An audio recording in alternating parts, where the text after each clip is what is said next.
যিশু একদিন সে চিন্তা করলো তার 12 জন শিষ্যকে নিয়ে একটি সাগর পাড়ি দেবে, আর সেই সাগরের নাম ছিল গালিল সাগর।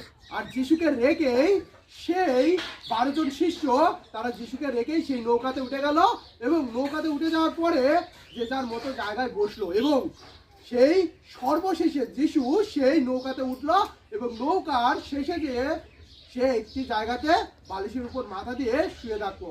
আর সেই নৌকাটা এমন সময় যখন মাঝখানে যে পৌঁছালো, তখন ভীষণ ঝড় এবং বাতাস শুরু হলো। আর সেই ঝড়ের কারণে সেই সাগরের ঢেউ সেই নৌকার উপরে এসে আছড়ে পড়ছে। আর তখন সবাই ভয়ে তারা ভীত হয়ে গেল যে যদি এই নৌকা ডুবে যায় তাহলে তো আমরা কি করব, মারা পড়বো।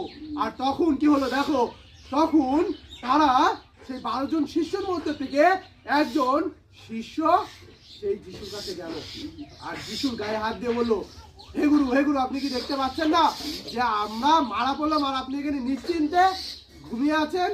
আর তখন সেই যিশু সেখান থেকে উঠে সেই নৌকার সম্মুখে গেল।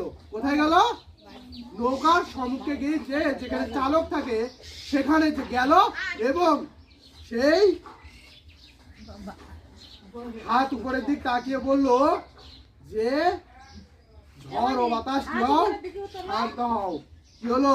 ঝড় ও বাতাস কি হও, শান্ত হও। আর তাতে ঝড় ও বাতাস কি হয়ে গেল, শান্ত হয়ে গেল।